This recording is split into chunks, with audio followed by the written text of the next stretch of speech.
Տեսակ սա այն կեղծ փաստաթուղթեր, որոնք հերթական անգամ խաբեցին եւ հերթական անգամ պարտության եւ անպատության առաջ կանգնեցրեցին հայ ժողովրդին։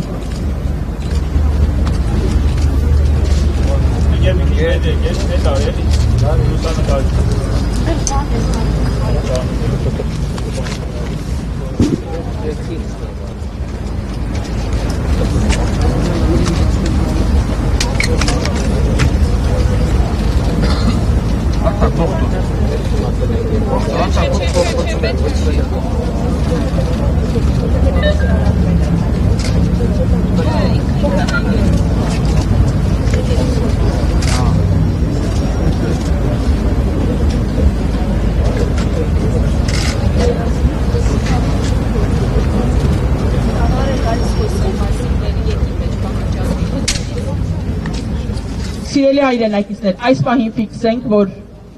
ԱԳՆ-ից ոչ ոք դուրս չի եկել լսելու մեր պահանջները, լսելու մեր խնդիրների մասին, հասկանալու ինչ ենք պահանջում նրանցից։ Հիմա Տաթևիկ Խաչատրյանը կկարդա